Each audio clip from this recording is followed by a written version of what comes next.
Hallelujah. Hallelujah. आज एक बार फिर परमेश्वर का धन्यवाद करते हैं कि हमारे परमेश्वर ने हमको जीवित रखा। आओ हम परमेश्वर पिता के वचन की ओर चले और बाइबल से सबोपदेश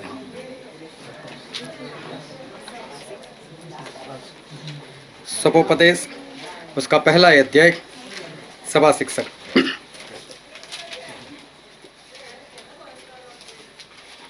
सबोपदेश उसका पहला अध्याय और हम पढ़ेंगे उसके पहले वचन से लेकर उसके 11वें वचन तक। सबोपदेश 1 से 11। यरूशलेम के राजा दाऊद के पुत्र और उपदेशक के वचन। उपदेशक का यह वचन है कि व्यर्थ ही व्यर्थ सब कुछ व्यर्थ है। उस सब परिश्रम से जिसे मनुष्य धरती पर करता है उसको क्या लाभ प्राप्त होता है। एक पीढ़ी जाती है और दूसरी पीढ़ी आती है, परंतु पृथ्वी सर्वदा बनी रहती है। सूर्य उदय होकर अस्त भी होता है और अपने उदय की दिशा को वेग से चला जाता है। वायु दक्षिण की ओर बहती है और उत्तर की ओर घूमती जाती है। वह घूमती और बहती रहती है और अपने चक्करों में लौट आती है। सब नदियां समुद्र में जा मिलती है तो अभी समुद्र भर नहीं जाता। जिस स्थान से नदियां निकलती है उधर ही को वे फिर जाती है। सब बातें परिश्रम से भरी है, मनुष्य इसका वर्णन नहीं कर सकता। न तो आंखें देखने से तृप्त होती है और न कान सुनने से भरते हैं। जो कुछ हुआ था वही फिर होगा और जो कुछ बन चुका है वही फिर बनाया जाएगा। और सूर्य के नीचे कोई बात नहीं है। क्या ऐसी कोई बात है जिसके विषय में लोग कह सके कि देख यह नई है। यह तो प्राचीन युगों में वर्तमान थी। प्राचीन बातों का कुछ स्मरण नहीं रहा और होने वाली बातों का भी स्मरण उनके बाद होने वालों को न रहेगा। परमेश्वर पिता का वचन हमारे लिए बहुत ही आशीषित है और परमेश्वर पिता का वचन सच्चा है और बाइबल में लिखा है यदि तू सच्चाई को जानेगा तो सच्चाई तुझे आज़ाद करेगी। आज एक बार फिर परमेश्वर के वचन को बहुत ध्यान से सुनना ताकि हम उसको ग्रहण कर सके, उसको याद रख सके और परमेश्वर जो भी बात करना हमसे चाहते उस बातों के अनुसार, उनकी आज्ञा के अनुसार हम चल सके और स्वर्गराज के वारिस हम बन सके। क्योंकि हमारे परमेश्वर वो स्वर्ग और नरक दोनों के मालिक है। इसको हमेशा ध्यान में रखना। कई लोग ऐसा समझते कि जो नरक है उसका स्वामी शैतान है। ऐसा नहीं है। नरक भी परमेश्वर का ही है और परमेश्वर ने ही बनाया है, लेकिन बनाया है शैतान के लिए और उनके दूतों के लिए।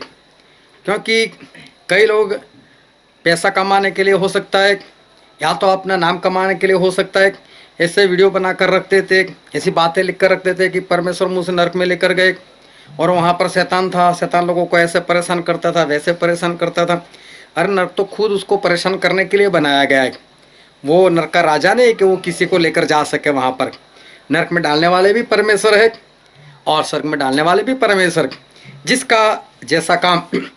तो प्रभु यीशु वो हमारे परमेश्वर है, वो हमारे राजा है और स्वर्ग और नरक के मालिक वही है और वो सभी लोगों का न्याय भी करने वाले। जब वो इस धरती पर आए थे इंसान बनकर, तब एक बार ऐसा हुआ था कि पतरस जो मछुआरे थे और मछली पकड़ने के लिए वो रात को समुद्र में गए थे। अकेले नहीं थे, उनका भाई था अंद्रियास और साथ में यूहन्ना और याकूब। ये चारों सहभागी थे, पार्टनर थे और पूरी रात उन्होंने बहुत मेहनत की, लेकिन पूरी रात उनके हाथ में एक भी मछली नहीं आई। और सुबह को ये चारों लोग वहीं पर थे और पतरस जो थे वो जाल को धो रहे थे और ऐसा हुआ कि प्रभु यीशु वहाँ पर आए और पतरस और प्रभु यीशु ये पहली बार नहीं मिल रहे थे, पहले एक बार दोनों मिल चुके थे। और जब पहली बार मिले थे तो प्रभु यीशु ने पतरस को कहा था कि पतरस तू कैफा कहलाएगा, मतलब कि पत्थर, चट्टान कहलाएगा। और आंद्रियास जो थे उन्होंने पतरस की पहचान करवाई थी प्रभु यीशु से और कहा था कि ये मसीह है, और पतरस ने ये बात जानी हुई थी। लेकिन पतरस वो सब कुछ भूलकर अपना कारोबार कर रहे थे। लेकिन एक रात ऐसे उनके हाथों में मछली नहीं आई। अभी सुबह सुबह प्रभु यीशु वहाँ पर आ गए। उनके पीछे काफ़ी भीड़ थी। प्रभु यीशु ने पतरस की ही जो किश्ती थी उसमें खड़े रहकर उन्होंने उपदेश किया लोगों को। और फिर प्रभु यीशु ने पतरस से बातें की कि पतरस मछली है कि नहीं। और तब पतरस ने बताया कि परमेश्वर, हमने मेहनत तो बहुत की लेकिन मछली एक भी नहीं आई। और तब प्रभु यीशु ने पतरस से कहा कि पतरस, ऐसा करो, गहरे पानी में जाल डालो। और पतरस ने प्रभु यीशु के कहने के अनुसार गहरे जल में जाल डाली और बहुत सारी मछली आई। और चारों लोग एक साथ उस जाल को खींचकर बाहर तक लेकर आए और मछली का पूरा ढेर हो गया। और तब प्रभु यीशु ने ऐसा कहा कि पतरस, मैं तुझे इंसानों को पकड़ने वाला बनाऊंगा। और जैसे ही ये बात सुनी तो पतरस ने अपनी किश्ती, अपनी जाल, सारी मछलियाँ, सब कुछ वहीं पर छोड़कर वो प्रभु यीशु के पीछे हो लिए। तो साथ में आंद्रियास भी, यूहन्ना भी, याकूब भी, ये सभी लोग प्रभु यीशु के पीछे वो लोग हो गए। सब कुछ छोड़कर, अपना कारोबार छोड़कर, अपना परिवार को छोड़कर पतरस और उनके साथी जो है वो प्रभु यीशु के पीछे पीछे हो गए। एक बार तो प्रभु यीशु ने लोगों से पूछा, अपने चेलों से, कि मैं कौन हूँ। तो लोगों ने उत्तर दिया कि कोई बोलता है कि तू यूहन्ना बपतिस्मा करने वाला है, वापस जी उठा है। कोई बोलता है तू एलिया है, कोई बोलता है तू भविष्यवक्ताओं में से कोई एक है। तो प्रभु ने बोला, छोड़ो, तुम लोग क्या कहते हो, मैं कौन हूँ। और उस वक्त 12 चेलों में से पतरस ने सबसे पहले उत्तर दे दिया, प्रभु आप तो मसीह हो, आप तो परमेश्वर के बेटे हो। अतः प्रभु उसने कहा कि पतरस, ये बात तुझे किसी लाहौर माँ से नहीं बताई, ये बात तुझे पिता परमेश्वर ने बताई है। और फिर प्रभु यीशु उनसे बातें करने लगे और प्रभु यीशु उनसे कहने लगे कि मैं यरूशलेम में जाऊंगा, मुझे पकड़वा देंगे, मुझे मारेंगे, मेरे साथ ये होगा, मेरे साथ वो होगा, लेकिन तीसरे दिन मैं वापस जिंदा हो जाऊंगा। और जब पतरस ने ये बात सुनी तो पतरस ने प्रभु यीशु का हाथ पकड़ा और प्रभु यीशु को एक और लेकर चला गया और वहां जाकर डांटने लगा, हे यीशु कैसी बातें करता है, ऐसी बातें सुबह देती है क्या, ऐसी बातें नहीं करनी चाहिए, तुम्हारा गुरु है, तू कहाँ मरने की बात कर रहा है। बाइबल में लिखा है कि पतरस ने प्रभु यीशु को डांटा इस तरह से। और प्रभु यीशु तब पीछे पलटकर पतरस से बोलने लगे, ए शैतान। इसका मतलब यह हुआ कि वो पतरस जो प्रभु यीशु को डांट रहा है, लेकिन उसके अंदर शैतान आ चुका था। पतरस के अंदर शैतान समा चुका था। उस पतरस के अंदर जिसके साथ परमेश्वर बातें करते थे, उसी पतरस के अंदर ये शैतान समा गया था। एक बार तो यही सारे चेले प्रभु यीशु के पीछे पीछे कुछ अंतर पर चलते हुए जा रहे थे, तो आपस में बातें कर रहे थे, हम में से बड़ा कौन, हम में से बड़ा कौन। और इन बातों में पतरस भी थे, पतरस भी इस बातों में समाये हुए थे। वो भी चाहते थे कि मैं सबसे बड़ा हो, और इसलिए वो लोग आपस में बातें कर रहे थे, हम में से बड़ा कौन, हम में से बड़ा कौन। एक बार तो वो लोग रास्ते से जा रहे थे और कोई इंसान था जो भूत प्रेत निकाल रहा था, और तब ये 12 लोगों ने उसको डांटा, हे तू क्यों भूत प्रेत निकालता है, तू कहाँ हमारे साथ चलता है, तू कहाँ यीशु मसीह का चेला है, तू हमारे साथ तो रहता नहीं, तुझे भूत प्रेत निकालने का अधिकार नहीं है। और जब वहाँ से आगे निकल गए तब किसी जगह पर जाकर इन लोगों ने प्रभु यीशु से बातें की कि प्रभु रास्ते में ऐसा हुआ था कि हमको एक इंसान मिला था जो आपके नाम से भूत प्रेत निकाल रहा था। तो बोले हमने तो उनको मना कर दिया, हमने मना कर दिया। मतलब वो 12 में तो पतरस भी थे। फिर प्रभु यीशु ने उनसे बातें की कि देखो अभी चरवाहे को पकड़वा दिया जाएगा चरवाहे को मार देंगे और भेड़ जो है वो बिखर जाएगी। और चरवाहा मतलब प्रभु यीशु और उनकी भेड़ मतलब 12 चेले, मतलब आप लोग मुझे छोड़कर भाग जाओगे, ये प्रभु यीशु कहना चाहते थे। पतरस समझ गए। पतरस तुरंत बोले, नहीं प्रभु, ये बाकी के 11 लोग ठोकर खा सकते, मैं नहीं खाने वाला। तो प्रभु ने बोला कि पतरस, ठोकर की बात तो दूर है, लेकिन मैं तुझसे कहता हूं कि तू तो 3 बार मेरा इनकार करेगा कि मैं यीशु को नहीं पहचानता। ऐसा बोलकर 3 बार तू मेरा इनकार करेगा। और तब पतरस ने बोला, प्रभु मुझे आपके साथ मरना भी पड़े तो मैं मरने के लिए तैयार, लेकिन मैं आपको छोड़कर मैं कहीं पर भी नहीं जाऊंगा और मैं ठोकर नहीं खाऊंगा। और वही पतरस, हम सब लोग जानते कि 3 बार प्रभु यीशु का इनकार कर दिया। इतना ही नहीं, एक बार तो श्राप देने लगा यीशु मसीह को, मैं नहीं जानता ऐसा कहकर। मतलब ये बताना चाहते थे कि मैं सच्चा हूं, मैं यीशु को नहीं जानता। और 3 बार उन्होंने इनकार कर दिया। प्रभु यीशु मर भी गए, जिंदा भी हो गए और सभी चेलों को दर्शन दिया। पतरस भी वहीं पर थे।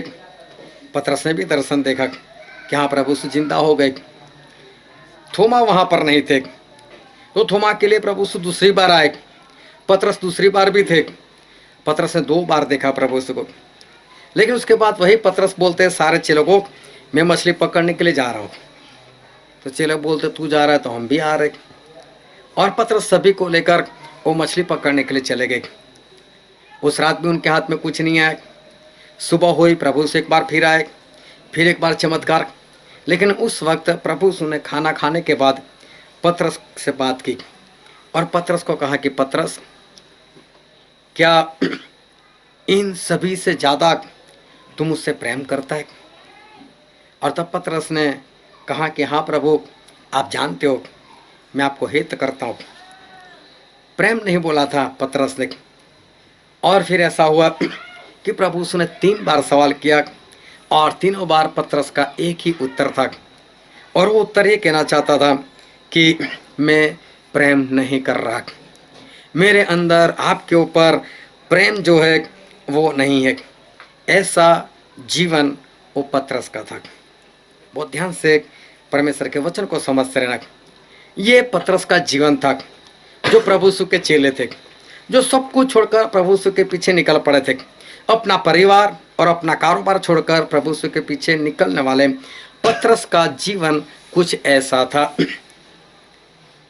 इनकार कर देते थे, बड़ा कौन ऐसा सवाल हो जाता था, ईर्ष्या आ जाती थी, अविश्वास आ जाता था। ऐसी बातें पतरस के अंदर थी। अब प्रभु यीशु तो तीसरे दिन जिंदा भी हुए। उनको 40 दिन रुकना था, लोगों से मिलते रहे और उसके बाद वो स्वर्ग में भी चले गए।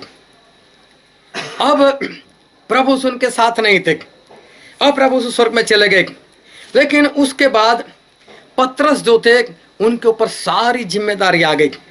अब पतरस के ऊपर सारी जिम्मेदारी है। और उस वक्त पतरस ने प्रभु यीशु के जाने के बाद सभी चेलों को जो इकट्ठा ही रहते थे, और तकरीबन वो लोग 120 लोग थे, और उनके बीच में पतरस अचानक से खड़े हो गए और वही अगुवे बन गए। और प्रभु यीशु ने भी उनसे कहा था कि तेरे ऊपर मैं मेरी कलीसिया बनाऊंगा। तो लोग भी जानते थे कि अगर हमारा अगुवा कोई है तो वो पतरस है। पतरस ने स्टैंड लिया, पतरस खड़े हो गए और पतरस सबके बीच में बात की कि देखो यहूदा इस्करियोती हमारे साथ था, वो भी प्रेरित बना हुआ था, लेकिन बोलो वो गिर गया, उसने पाप किया, वो मर गया, उसने अपने आप को फंदा लगा दिया। लेकिन प्रभु यीशु ने तो हम 12 लोगों को चुना था।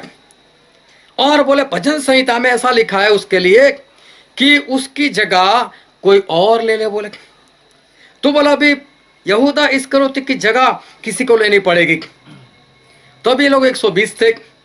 120 में थे 11 जो प्रेरित थे, उनको तो निकाल दो। अभी ये बच्चे 109 लोग, उसमें से कुछ तो स्त्रियां भी थी। अभी ये सब शुरू से प्रभु यीशु के साथ में थे। बोले इनमें से किसी एक को गवाह बनना पड़ेगा हमारे साथ। और तब उन लोगों ने देखा तो उनमें से 2 लोगों को उन लोगों ने पसंद किया यहूदा की जगह पर, लेकिन लेना था एक को। फिर उन्होंने परमेश्वर से प्रार्थना की और चिट्ठियाँ डाली, और तब चिट्ठी किसके नाम की निकली? मत्थियास। और यहूदा इस्करियोती की जगह पर मत्थियास भी प्रेरित कहलाए। वो प्रेरित के पद में इनको भी एक चांस जो था, एक मौका जो था वो मिल गया। लेकिन ये स्टैंड किसने लिया? पतरस ने लिया। पतरस ने ये काम किया। पतरस खड़े हो गए, पतरस सभी के अगुवे बन गए। एक जिम्मेदारी जो थी वो जिम्मेदारी उन्होंने अपने सिर के ऊपर उठा ली, और प्रभु सुनी है, लेकिन उन्होंने जिम्मेदारी उठाते हुए ये बहुत बढ़िया एक काम जो था, जो बाइबल में लिखा हुआ था, वो काम उन्होंने पूरा किया। उसके बाद 50वां दिन आया और सभी चेलों के ऊपर पवित्र आत्मा उतरे, और पवित्र आत्मा उतरे तो सारे लोग अन्य भाषा में बोलने लगे। और ऐसा हुआ कि कुछ लोग थे जिन्होंने उनका ठट्ठा भी किया, और उन लोगों ने ऐसी बातें की कि इन लोगों ने कोई नई तरह की शराब पिए, और इसलिए लोग दूसरी दूसरी भाषा में बुड़बड़ा रहे। तो पतरस वहां पर खड़े हो गए, और पतरस ने स्टैंड लिया एक बार फिर, और पतरस खड़े हो गए और उन्होंने लंबा प्रचार कर लिया। प्रचार भी इतना बढ़िया, और पवित्र आत्मा आने के बाद ये पहला प्रचार बहुत ही बढ़िया प्रचार किया। बोलो, उन यीशु मसीह को तुमने मार दिया, लेकिन वो तो जीवन देने वाले अधिकारी थे, वो तो हमारे मसीहा थे, वही हमारे परमेश्वर है, और देखो वो आएंगे हमारा न्याय करने के लिए, और तब तुम्हारा क्या हाल होगा। और पतरस ने एक लंबा प्रचार, और ऐसा प्रचार कि लोगों का हृदय छिद जाए, ऐसा प्रचार उस वक्त पतरस ने किया। पहले ये काम प्रभु यीशु करते थे। अगर चेलों के ऊपर कुछ आ बनती थी तो प्रभु यीशु बीच में आते, एक मेरे साथ बातें करो। अब इन सभी के ऊपर बात आ पड़ी थी, इन लोगों ने कोई नई शराब पिए। पतरस बोलता है, इनकी छोड़ो, चलो मेरे साथ बातें करो, मैं बताता हूं ये क्या हुआ है।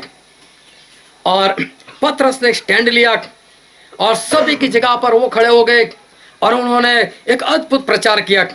और प्रचार भी इतना बढ़िया कि सभी लोगों के हृदय छिद गए। सभी लोग पतरस के पास आए और बोला, हम क्या करें। देखो, और किसी के पास नहीं, पतरस के पास सभी को लेकर आए। पतरस, हम क्या करें। और पतरस ने सभी के बीच में उत्तर दिया, बोले, अभी आप लोग ऐसा करो, पश्चाताप करो, मन फिराओ, पापों की क्षमा के लिए बपतिस्मा ले लो, और बपतिस्मा लोगे तो पापों की क्षमा होगी और पवित्र आत्मा तुम्हें मिल जाएगा। अब ये पतरस इनको उपदेश भी करते हैं, और साथ में उनको पता भी चलाते हैं कि देखो तुम्हारे अंदर पाप है, और उससे किस तरह से आप आज़ाद हो सकते हो, उसका उपाय क्या है, किस तरह से आप बच सकते हो, वो भी पतरस ने वहाँ पर बताया। और पहले ही दिन 3000 लोग इनके साथ मिल गए। ये पतरस का अभी का ये जीवन है। पतरस आगे बढ़ते गए, आगे बढ़ते गए। एक बार तो उनको पकड़वा दिया गया और उनको धमकी दी, हे यीशु मसीह का नाम मत लेना, उसका नाम जितना प्रचार करना करो, लेकिन यीशु नाम बीच में नहीं आना चाहिए, बस यीशु नाम के बिना प्रचार करो। और तब उन्होंने जो उत्तर दिया, हम बाइबल में पढ़ते हैं प्रेरितों के काम, उसका 4वां अध्याय और 19 और 20 वचन। परंतु पतरस और यूहन्ना ने उनको उत्तर दिया, हाँ तुम ही न्याय करो, हाँ, क्या यह परमेश्वर के निकट भला है कि हम परमेश्वर की बात से बढ़कर तुम्हारी बात माने। हाँ, पतरस ने उत्तर दे दिया, बोले आप ही सोचो, आप ही तय करो कि हम आपकी माने या परमेश्वर की माने, आप ही तय कर लो। और फिर आगे, क्योंकि यह तो हमसे नहीं हो सकता, ये तो हमसे नहीं हो सकता कि जो हमने देखा और सुना है वो ना कहे। देखो, वही पतरस एक जमाने में डरते थे, 3 बार इनकार कर चुके थे, मैं यीशु मसीह को नहीं जानता, मैं यीशु मसीह को नहीं जानता। और तब पतरस के ऊपर तो कुछ भी नहीं था, पतरस को मारने का इनका कोई उस वक्त तो इरादा नहीं था, उस वक्त तो यीशु मसीह उनके हिट लिस्ट में थे, और उस वक्त पतरस ने इनकार कर दिया। और अभी जब पतरस हिट लिस्ट में है तो बिंदास से बोलते हैं, आप खुद तय कर लो, आपकी माने या परमेश्वर की माने। और जो कुछ हमने देखा, जो कुछ हमने सुना, वो कहे बिना हमसे नहीं रहा जाएगा। कितना बिंदास। अभी तो हो सकता है कि पतरस को मार दे, लेकिन पतरस बिना डरे और बिना परमेश्वर का इनकार के बिंदास से कहते कि नहीं, जो कुछ हमने देखा है हम तो उसको बोलेंगे ही बोलेंगे। कितनी हिम्मत ये जो पतरस है उनके पास आ गई, जबकि वही पहले तो पतरस जो थे वो डरपोक थे। एक बार तो पतरस को भूख बहुत लगी और यहाँ तक कि वो तो बेहोश हो गए, और तभी उनको एक विजन हुआ। विजन ऐसा हुआ कि बहुत सारे पशु दिखाई दिए उनको, एक चादर में बांधे हुए, और वो चादर वाला बर्तन ऊपर से नीचे आया और एक आवाज आई, पतरस उठ, और बोले मारकर खा। तो पतरस आवाज देते परमेश्वर को कि परमेश्वर ये तो सब अशुद्ध है, मैं इनको नहीं खा सकता। तो परमेश्वर की आवाज आई, जिनको मैंने शुद्ध किया है उसको अशुद्ध मत मान, मारकर खा। और सपना पूरा हो गया, विजन पूरा हो गया। लेकिन ऐसे 3 बार दिखाई दिया और फिर पतरस वापस होश में आ गए। पतरस वो घर के नीचे आए और वो सोच रहे थे कि ये विजन क्या कहना चाहता है, विजन क्या कहना चाहता है। और तभी पता चला कि कोई 2 लोग उनको बुलाने के लिए आए, और जिन्होंने बुलाया था उनका नाम था कुरनेलियस। और कुरनेलियस जो थे वो इजरायली नहीं थे, वो यहूदी नहीं थे। और इजराइल लोगों का कैसा था कि अगर संबंध रखना है तो इजराइल लोगों से ही रखना है। उद्धार है तो सिर्फ हमारे पास है, अन्य जाति के लिए उद्धार है ही नहीं, वो लोग तो स्वर्ग में आने वाले है ही नहीं, इसलिए उनको तो कुछ कहना ही नहीं। और पतरस सोच रहे थे कि इसके घर कैसे चले जाए, और तभी परमेश्वर ने याद दिलाया, अभी अभी विजन क्या हुआ, जिनको मैंने शुद्ध किया है उसको अशुद्ध मत मान, इनके साथ जाके। और पतरस अन्य जाति लोगों के पास गए, वहां पर उन्होंने प्रभु यीशु की बातें की, और जब बातें कर रहे थे तो उनके ऊपर भी पवित्र आत्मा उतर आए। और पतरस ने कहा कि जब परमेश्वर ने हमारे और इनके बीच में भेद नहीं रखा, हमको भी पवित्र आत्मा दिया, इनको भी पवित्र आत्मा दिया, तो बोले पानी बपतिस्मा के लिए पानी कौन मना कर सकता है, मतलब बपतिस्मा दे दो इनको। और वहां पर उन लोगों का बपतिस्मा किया, और अन्य जाति के लिए भी पतरस जो है वो उद्धार का कारण बने। ये बहुत बड़ी बात थी कि इज़राइल का इंसान अन्य जाति के साथ जाकर परमेश्वर की बात करे, ये बहुत बड़ी बात थी। और ये जो पतरस थे उन्होंने ये भी काम किया कि अन्य जातियों के लिए वो उद्धार का कारण बन गए। और दूसरे पतरस में लिखा है, दूसरा पतरस उसका 3रा अध्याय और उसका 15 और 16 वचन। और हमारे प्रभु के धीरज को उद्धार समझो, जैसे हमारे प्रिय भाई पौलुस न भी उस ज्ञान के अनुसार पौलुस और हमारे प्रभु के धीरज को उद्धार समझो, जैसा हमारे प्रिय भाई पौलुस ने भी, हाँ, हमारे प्रिय भाई पौलुस ने भी उस ज्ञान के अनुसार जो उसे मिला, उस ज्ञान के अनुसार जो उन्हें मिला तुम्हें लिखा है। वैसे ही उसने अपनी सब पत्रियों में भी इन बातों की चर्चा की है। हाँ, पौलुस ने बोला अपनी पत्रियों में इस बातों की चर्चा की है, जिनमें कुछ बातें ऐसी है जिनका समझना कठिन है। हाँ, और अनपढ़ और चंचल लोग उनके अर्थों को भी पवित्र शास्त्र की अन्य बातों की तरह खींच तान कर अपने ही नाश का कारण बनाते हैं। हाँ, यहाँ पर एक बात हमें देखने को मिलती है कि पतरस एक वक्त था जब प्रभु के पीछे पीछे आते थे तो बातें कर रहे थे, हम में बड़ा कौन, मतलब बड़ा बनना चाहते थे। वो ही पतरस यहाँ पर पौलुस का जिक्र कर रहे, हमारा प्रिय भाई पौलुस, उनको परमेश्वर ने जो ज्ञान दिया था उस ज्ञान के अनुसार, मतलब क्या कहना चाहते हैं, पौलुस मुझसे भी बड़े है। पतरस के ऊपर तो कलीसिया बनी, लेकिन वो पतरस जो कलीसिया के अगुए हैं, चाहे पौलुस ने अन्य जाति में काम किया, लेकिन अन्य जाति में शुरुआत किसने की, वो भी तो पतरस है। लेकिन अब पतरस में पहले वाली बात नहीं रही। अब पतरस क्या बोलते हैं कि मेरा प्रिय भाई पौलुस, उनको जो परमेश्वर ने ज्ञान दिया उस ज्ञान के अनुसार उन्होंने लिखा है। मतलब वो ये बता रहे कि पौलुस से मैं छोटा हूँ और पौलुस जो है वो मुझसे बड़े हैं। देखो, पतरस के अंदर बहुत ज़्यादा परिवर्तन, और हम बहुत ज़्यादा भी नहीं बोल सकते, लेकिन ऐसा कह सकते हैं 100% परिवर्तन। जो पहले थे प्रभु यीशु के साथ, उस समय उनका जो जीवन था, उससे अभी का जीवन देखो तो बहुत कुछ जीवन जो है वो बदल गया है। एक बार तो अनान्या और सफीरा, उन लोगों ने अपनी जमीन बेच दी और कुछ पैसे अपने पास रखे, और अनन्या जो था वो पतरस के पास गए और पतरस को जाकर बोला, देखो पतरस, हमने जमीन बेच दी और उसके इतने पैसे मिले। ये बात उसने छुपा कर रखी कि कुछ पैसे हमने भी तो रखे, लेकिन बोले इतने में ही बेची, वो सारे पैसे मैं लाकर आपके चरणों में रखता हूँ। और तब पतरस जो उनको उत्तर देते हैं, हम पढ़ते हैं प्रेरितों के काम उसका 5वां अध्याय और उसका 3 वचन। पतरस ने कहा, हे हनन्या, हे अनन्या, शैतान ने तेरे मन में हाँ। ये बात क्यों डाली? शैतान ने तेरे मन में ये बात क्यों डाली? अबे अनन्या तो मर गया। उसके बाद सफीरा भी आई और तब सफीरा के साथ भी बात हुई।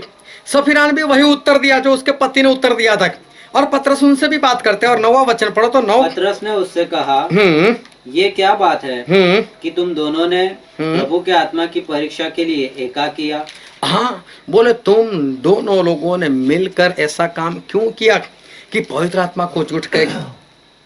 देखो बहुत ध्यान समझना, यही पतरस के अंदर एक बार शैतान आ गया था, और तब पतरस को नहीं पता चला मेरे अंदर शैतान है।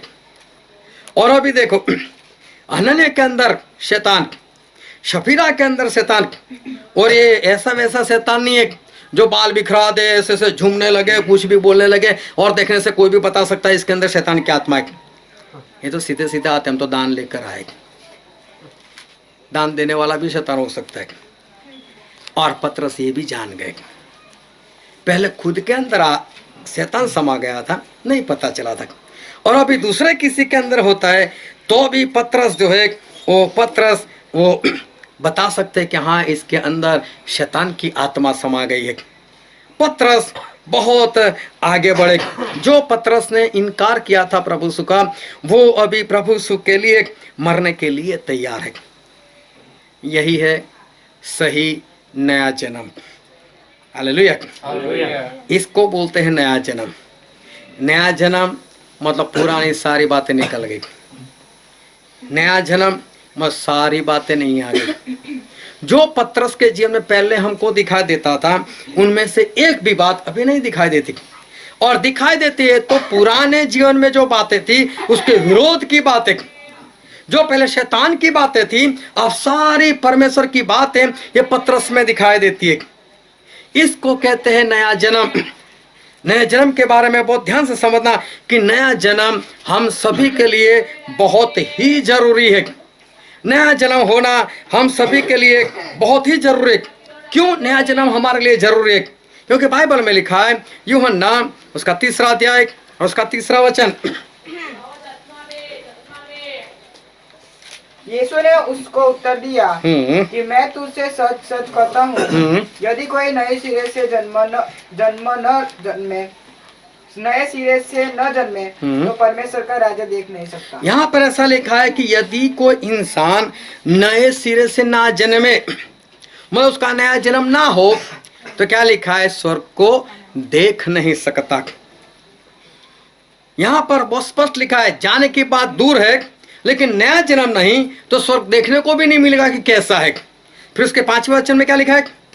यीशु ने उत्तर दिया कि मैं तुझसे सच सच कहता हूँ, जब तक कोई मनुष्य जल और आत्मा से न जन्मे, जब तक कोई मनुष्य जल और आत्मा से न जन्म ले, तो वह परमेश्वर के राज्य में प्रवेश नहीं कर वो सकता। परमेश्वर के राज्य में प्रवेश नहीं कर सकता। जब तक इंसान नया जन्म ना पाले, तब तक वो स्वर्ग राज्य में नहीं जा सकता। स्वर्ग में जाने के लिए नया जन्म बहुत ही जरूरी है। नया जन्म ना हो तो इंसान स्वर्ग में जा भी नहीं सकता और स्वर्ग को देख भी नहीं सकता। और ये नया जन्म है क्या? किसको हम बोल सकते हैं कि नया जन्म? और कुलुस्सी में ऐसा लिखा है, कुलुस्सी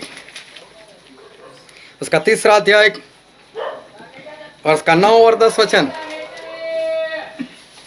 एक दूसरे से झूठ मत बोलो, एक दूसरे से झूठ मत बोलो, क्योंकि तुमने पुराने मनुष्यत्व को उसके कामों समेत उतार डाला है। तुमने पुराने जन्म को पुरानी इंसानियत को, पुराने स्वभाव को, नया जन्म होने से पहले जो कुछ था उसको उसके कामों के साथ, जितने भी काम थे पुराने जीवन में, उसको कामों के साथ उतार दिया है बोले, और नए मनुष्यत्व को हाँ। पहन लिया है। और नई इंसानियत को, नए मनुष्यत्व को तुमने पहन लिया है। इसको बोलते हैं नया जन्म। पुराना संपूर्ण रीति से उतार दिया और नया पहन लिया, इसको बोलते हैं नया जन्म। पुराना उतारना और नया पहनना। अभी तो सर्दी के दिन है, ठंड लगती है सभी को। गर्मी में कई लोग बातें करते, मैं तो 3-3 बार नहाता हूँ।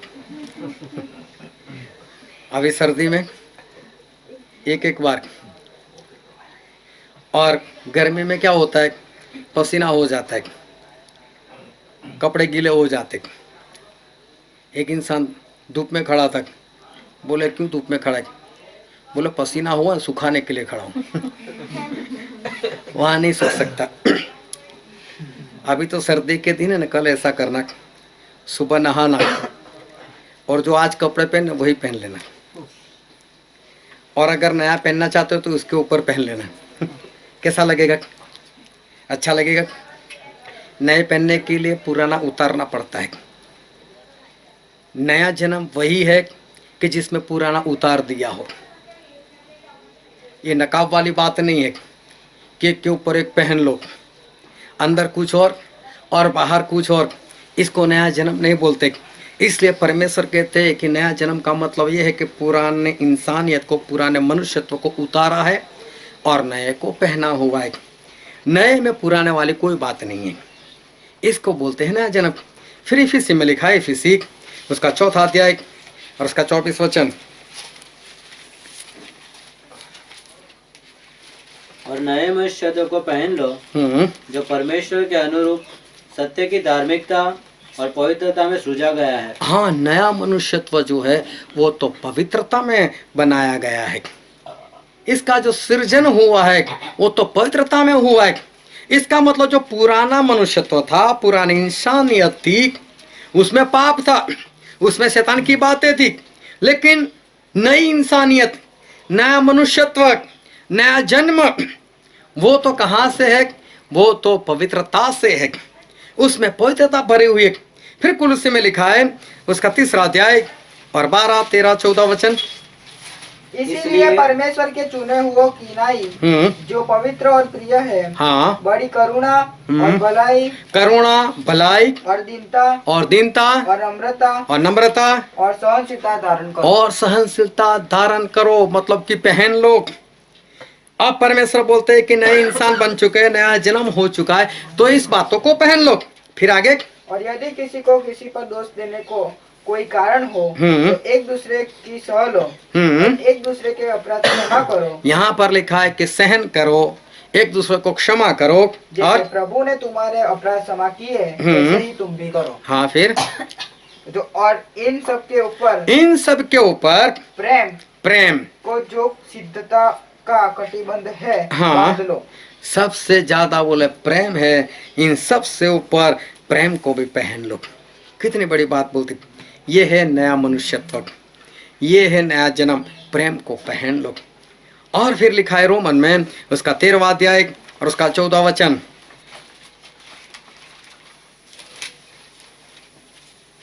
वरन प्रभु यीशु मसीह को पहन लो। प्रभु यीशु को पहन लो। यहाँ पर तो कितना स्पष्ट लिखा है, प्रभु यीशु को पहन लो। मतलब हमने जितनी भी बातें देखी ना, वो सारी बातें इसमें आ गई। प्रभु यीशु को पहन लो। अभी देखो, सब ने जो जो पहना है उनको दिखाई देता है। किसी ने स्वेटर पहना है, किसी ने जैकेट पहना है, हमको पता चल जाता है। यीशु मसीह को पहना मतलब लोगों को दिखाई देना चाहिए। ये है नया जन्म, इसको कहते हैं नया जन्म, नया मनुष्यत्व, नई इंसानियत। लेकिन आज मालूम है क्या हो रहा है कि नए इंसानियत की सिर्फ बातें हैं, नए जन्म की सिर्फ बातें हैं, नए जन्म का दिखावा है, लेकिन अंदर वही पुराने जीवन की सारी बातें। पति को जाना था जॉब पर और पत्नी जो थी उसके शर्ट को इस्त्री कर रही थी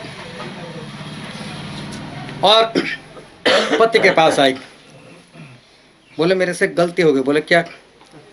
बोले मैं प्रेस कर रही थी तो बोले शर्ट का एक कोना जल गया।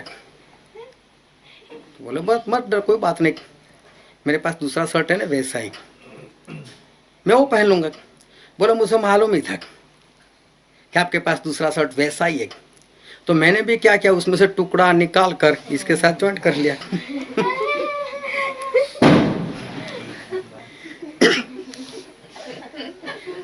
आज लोगों के पास ऐसा नया जन्म है,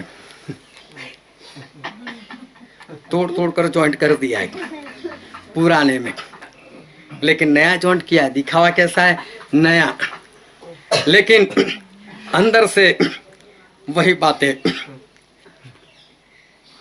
एक औरत तो सुबह सुबह ब्रश भी नहीं किया था, उससे पहले ही मेकअप करने लग गई। उसके पति बोलता है पागल हो गए क्या, सुबह सुबह ऐसे मेकअप करने लग गई। बोले मैंने वो मोबाइल में फेस लॉक रखा है ना, अभी पहचान नहीं रहा है। बोले मतलब अंदर कुछ और बाहर कुछ और। एक बेजान मोबाइल भी उसको पहचान लेता है कि क्या है। एक लड़के ने तो अपने बाप से कंप्लेन की, बोले मेरे टीचर मुझे बहुत मारते बहुत मारते। बोले बच्चे डर मत, तू शेर का बच्चा है, डर मत। बोले ऐसा तो मेरी टीचर भी कह रही। बोले क्या बोलते? बोले मालूम नहीं कौन से जानवर की औलाद है।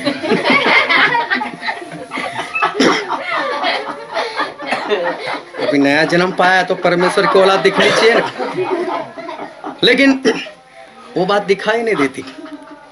आज बाहर से एक दिखावा जो है वो दिखाई देता है, नए जन्म की बात, नई इंसानियत की बात, नए मनुष्यत्व की बात है, लेकिन एक दिखावा बन चुका है।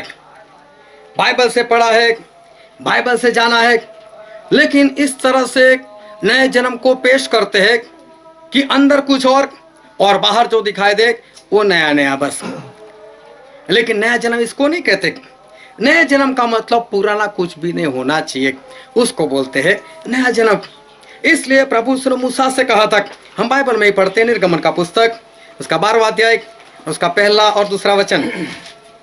फिर यहोवा ने मिस्र देश में मूसा और हारून से कहा। हाँ, परमेश्वर ने मिस्र देश में ऐसा लिखा है, वो लोग मिस्र में ही थे, परमेश्वर को मालूम ही है, लेकिन फिर भी लिखा गया मिस्र में परमेश्वर ने ऐसा कहा।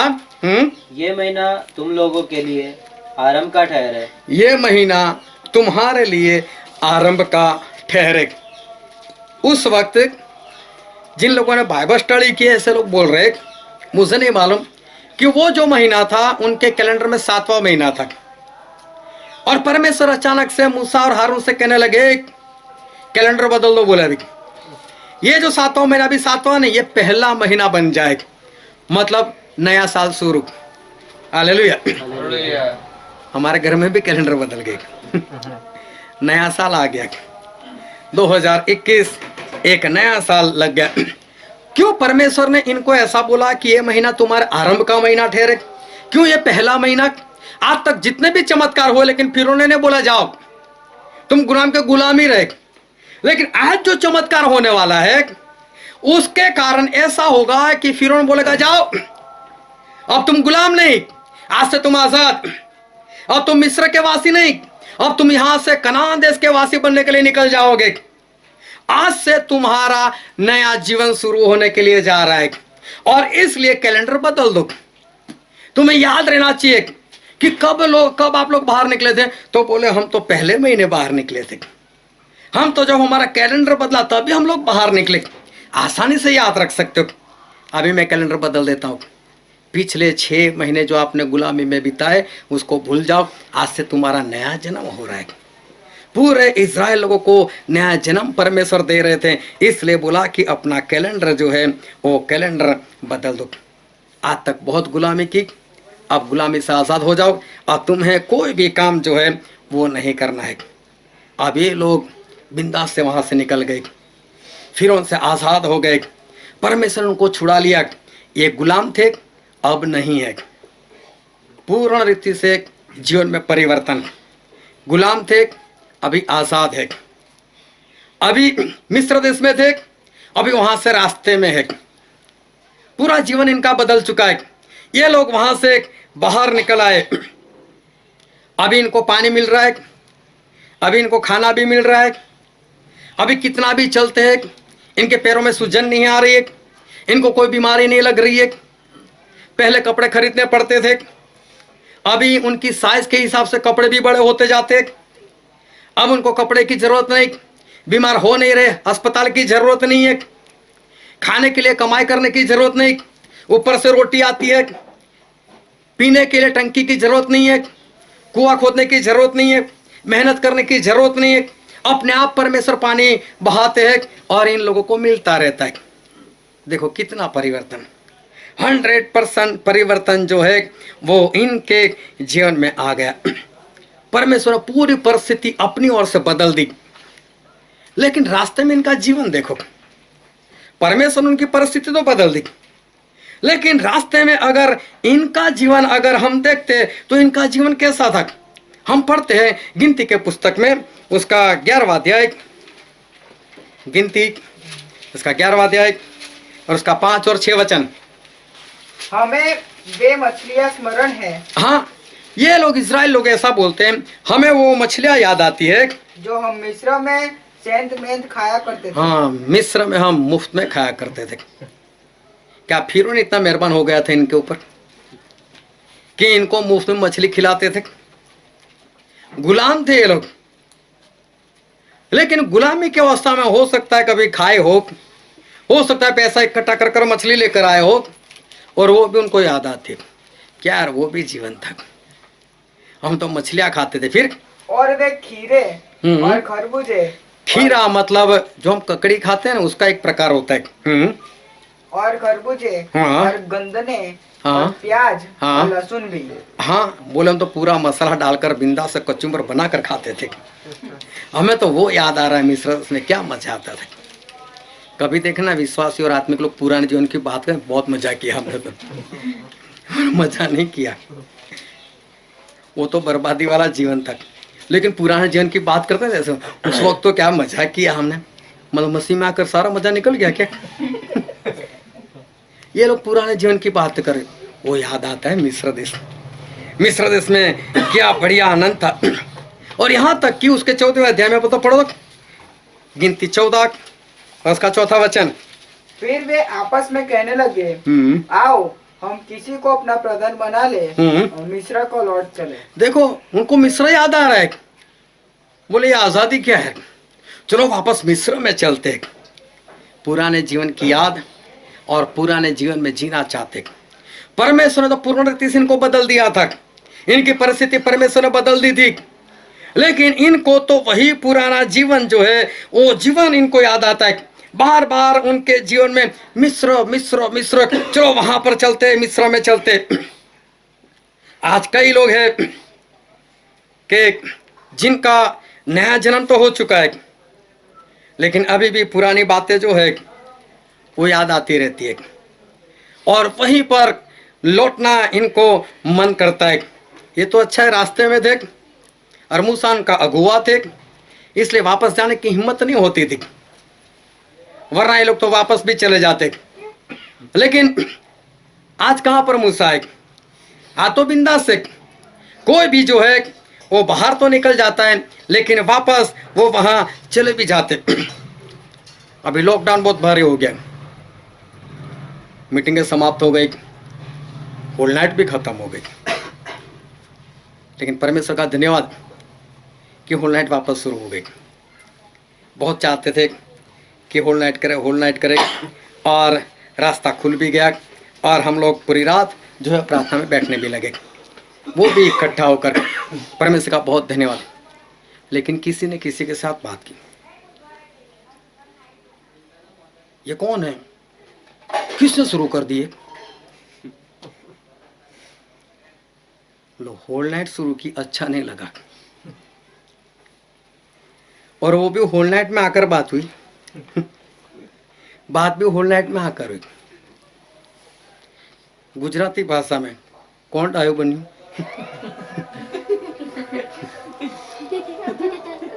ऐसी बात है।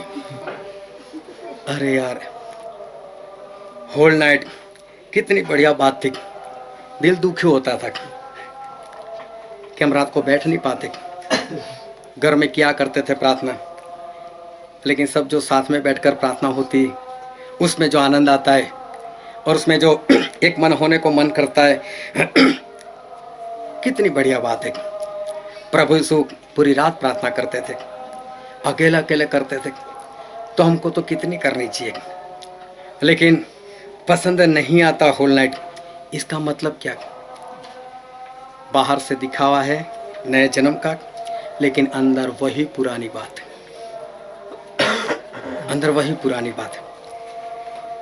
एक दिखावा जो है वो लग चुका है, लेकिन अंदर वही बात है। और बाइबल में लिखा है, हम पढ़ते इब्रानी में, इब्रानी उसका 5वां अध्याय,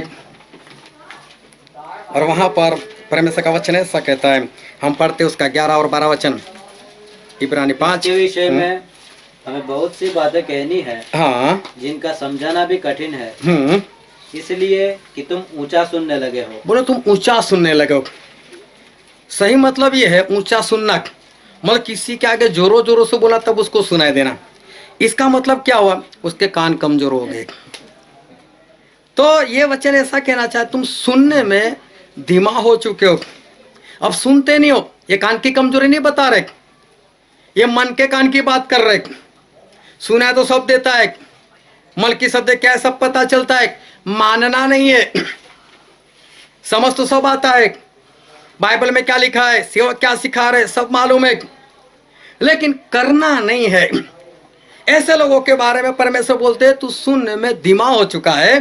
फिर समय के विचार से तो तुम्हें गुरु हो जाना चाहिए था। अभी तो तुम्हें गुरु हो जाना चाहिए था, मतलब तुम सिखाने वाले हो जाने चाहिए थे, तुम उपदेश करने वाले हो जाने चाहिए थे, लेकिन तो भी यह आवश्यक हो गया, लेकिन अभी तो ये आवश्यक हो गया है कि कोई तुम्हें परमेश्वर के वचनों की आधी शिक्षा फिर से सिखाए। अरे कोई तुम्हें शुरुआत से वापस सिखाए, ऐसी बोला हालत हो गई। क्यों तुम्हारे दिमाग में सब नहीं है?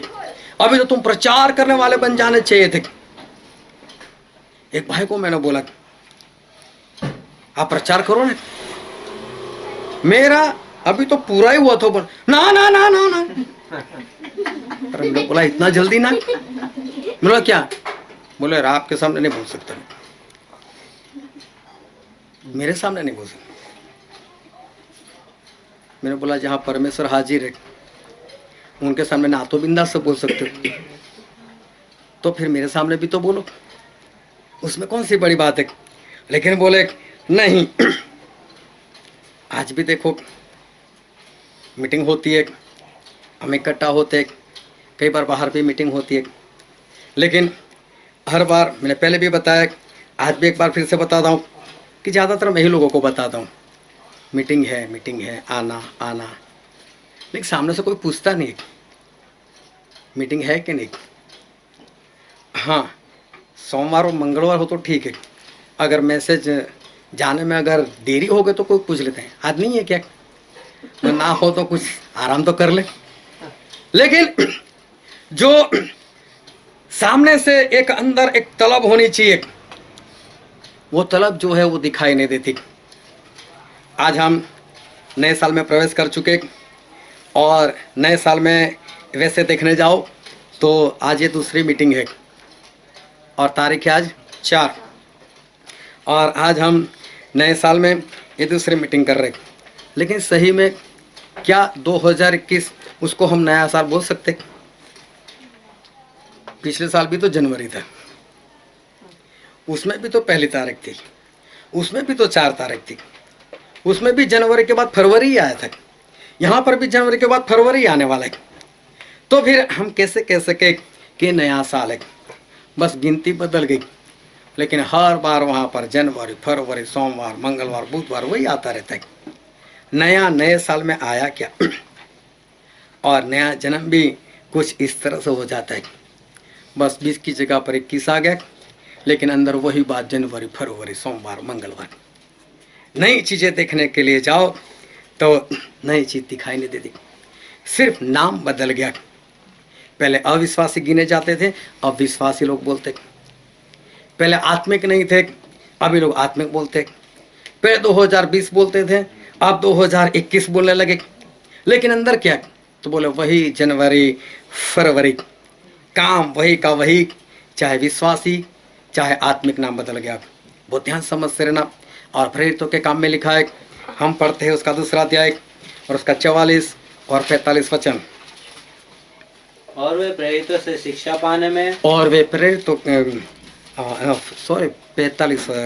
44 और वे सब विश्वास करने वाले इकट्ठे रहते थे, और वे सारे विश्वास करने वाले इकट्ठा रहते थे, और उनकी सब वस्तुएं साझे की थी।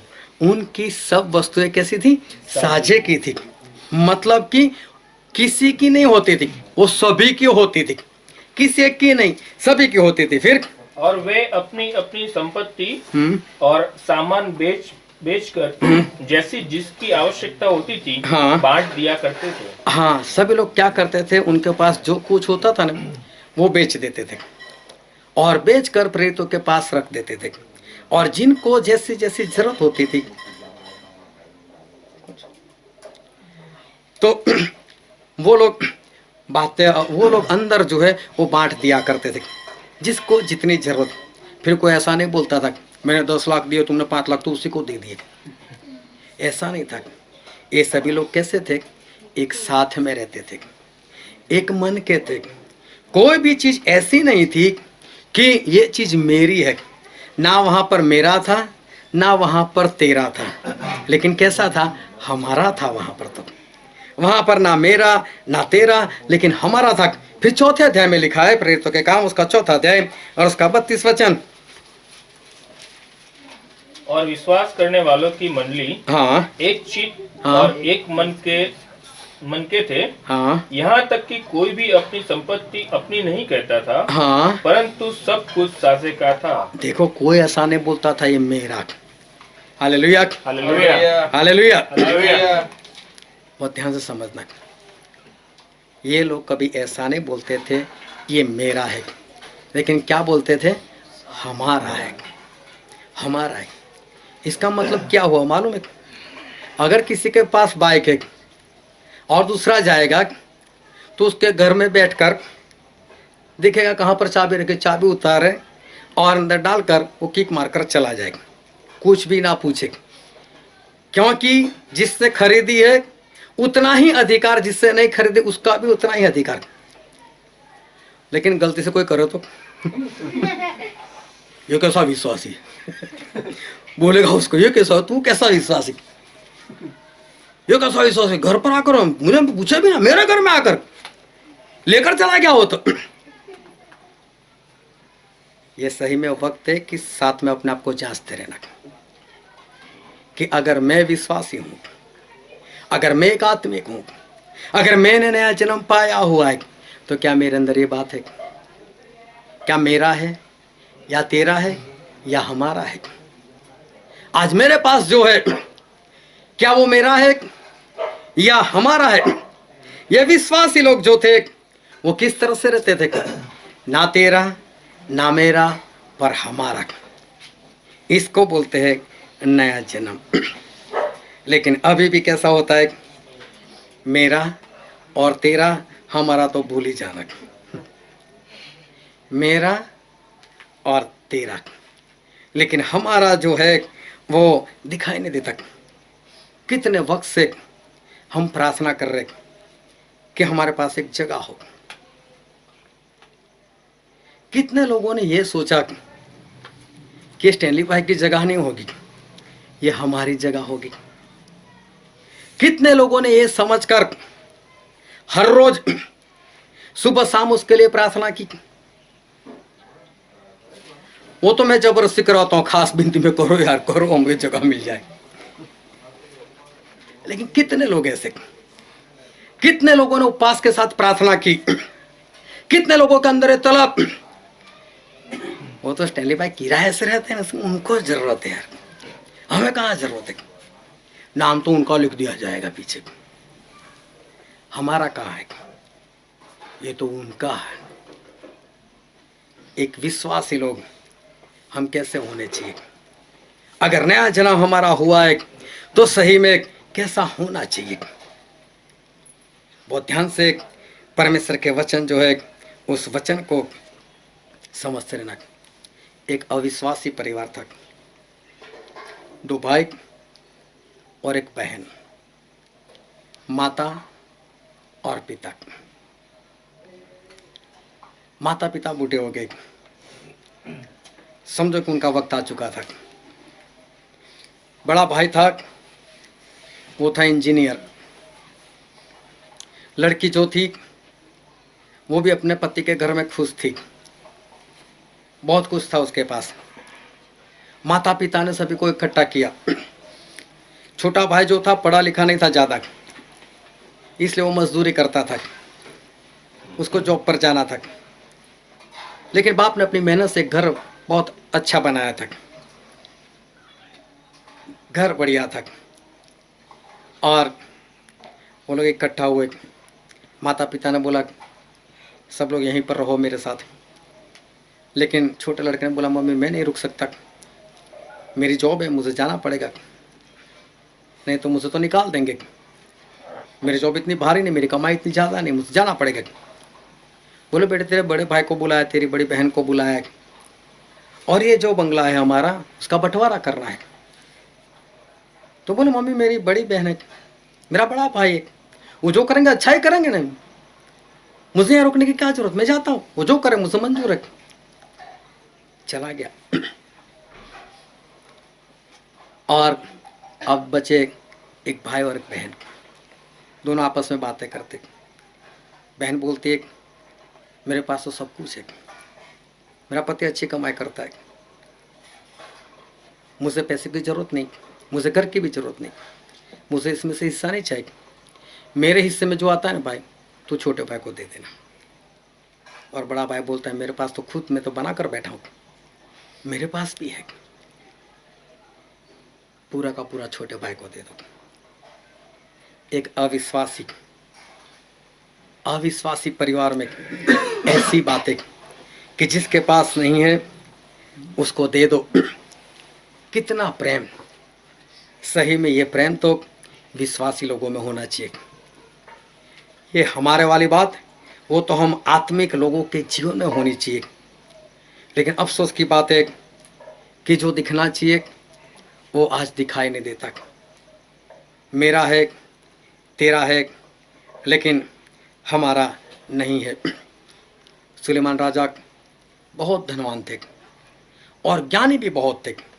और परमेश्वर ने बोला था कि सुलेमान तेरे जैसा ज्ञानी ना तेरे पहले हुआ है ना तेरे बाद होने वाला है। इतना ज्ञान तूने मांगा है तो मैं तुझे दे रहा हूँ कि तेरे जैसा ज्ञानी कोई नहीं होगा और ना कभी हुआ है। और ऐसे सुलेमान राजा जो है उन्होंने चारों ओर देखा, लोगों का जीवन देखा, खुद का जीवन देखा, और उसके बाद उन्होंने जो वचन आज हमने पढ़ा वो वचन लिखा। उन्होंने सबोपदेश जो है वो लिखने वाले सुलेमान राजा है। और सुलेमान राजा ने पूरे पवित्र आत्मा से भरकर ये वचन लिखा।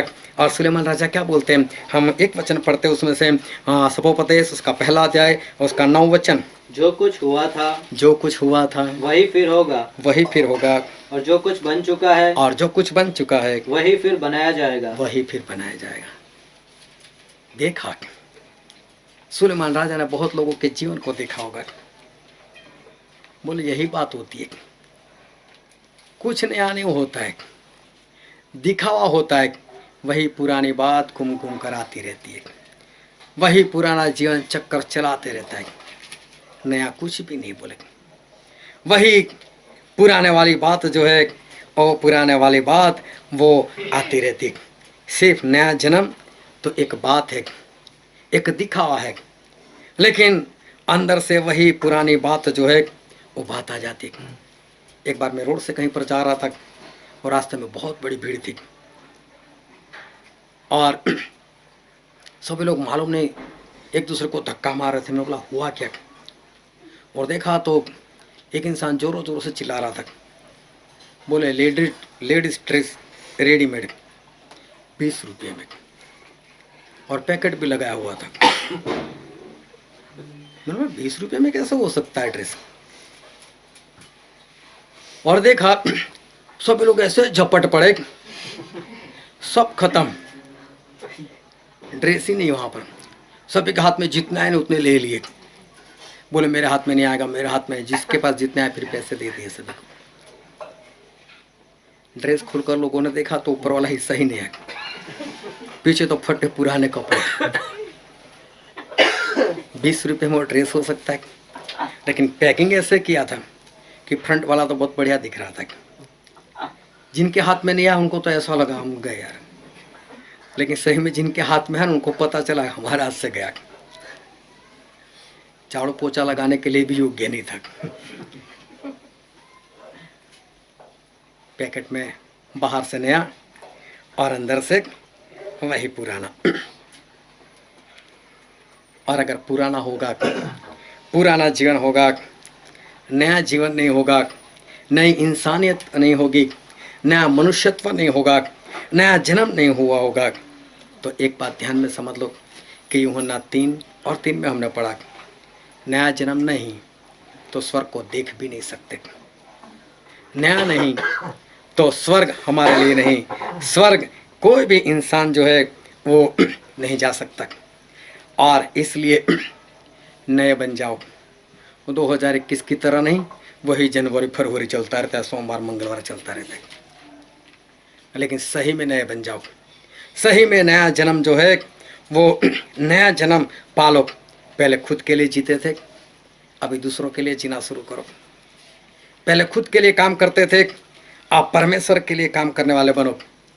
परमेश्वर के कामों को बढ़ाना सीखो, परमेश्वर के लोगों का हाथ बढ़ाना सीखो, परमेश्वर के काम में हाथ लगाना सीखो।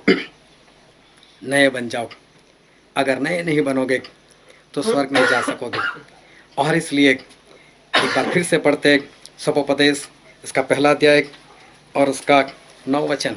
जो कुछ हुआ था वही फिर होगा, जो कुछ हुआ था वही होगा, और जो कुछ बन चुका है जो बन चुका है वही फिर बनाया जाएगा। वही फिर बनाया जाएगा। कहीं ऐसा ना हो कि पुराने जीवन में जो कुछ किया था, जो कुछ बनाया था, वही नए जन्म में भी बनाते रहो। बस एक बाहर लेबल लगा रहे 2021 नया साल, बस एक लेबल, ये विश्वास ही है, ये आत्मिक है, लेकिन अंदर वही पुरानी बात।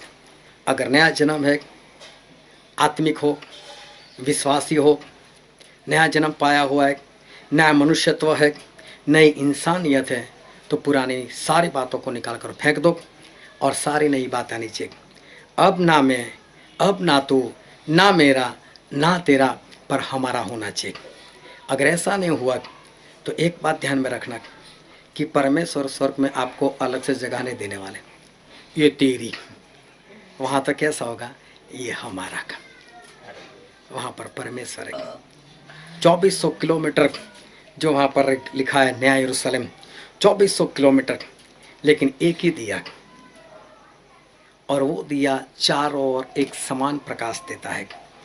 ये है हमारे परमेश्वर, ना किसी को ज़्यादा ना किसी को कम, हमारा सभी को एक समान। और इसलिए अगर नए बने हो तो मेरा तेरा छोड़ो और हमारा में आ जाओ। सभी मिलकर प्रार्थना करो, सभी एक दूसरे को प्यार करो, एक दूसरे का बोझा उठाना सीखो। और ना किसी को कुछ मिलने वाला है, ना उसको मिलने वाला है, ना इसको मिलने वाला है, लेकिन हमको मिलने वाला है। इस तरह से आगे बढ़ो ताकि बचाए जाओ। आओ हम हमारे आंखों को बंद करें और हमारे मस्तकों को प्रभु से आगे झुकाए। जो राजाओं के राजा है, जो प्रभु के प्रभु है, जो कभी नहीं बदलते, जो हमारे बीच में है। मेरे प्रियो, ये वक्त है कि हम अपने अंदर झांक कर देखें, हमारे दिल में झांक कर देखें, हमारे आत्मा में झांक कर देखें, अपने आप से सवाल करें कि क्या मेरे अंदर वो नए जन्म वाली बात दिखाई देती है। कोई दूसरे को ना नापे, लेकिन खुद को नापे कि मैं आज कहाँ पर हूँ। क्या मेरे अंदर मेरा और तेरा है, या मेरे अंदर हमारा है। वो पुराने जीवन में हुआ करता था, नए जीवन में नहीं होना चाहिए। सुलेमान राजा कहते हैं, जो था वही वापस आता है। जो पहले बनाया गया था वही वापस लोग बनाते। कहीं ऐसा तो नहीं कि नए जन्म में आकर भी हम वही पुरानी बातों को बनाने वाले बने, पुरानी चीज़ों को वापस लाने वाले बने। अगर नया जन्म नहीं होगा, नए जन्म की बात नहीं होगी, तो परमेश्वर का वचन कहता है स्वर्ग देख भी नहीं सकते। और अगर स्वर्ग में जाना है तो संपूर्णता से नए बन जाओ, प्रभु यीशु को पहन लो, शुरुआत की कलीसिया के समान बन जाओ। ना तेरा ना मेरा पर हमारा ऐसे जीवन जीना सीखो ताकि बचाए जाओ। ये वचन समझने के लिए, ग्रहण करने के लिए, उसके अनुसार चलने के लिए प्रभु यीशु की कृपा हम सभी पर होने पाए।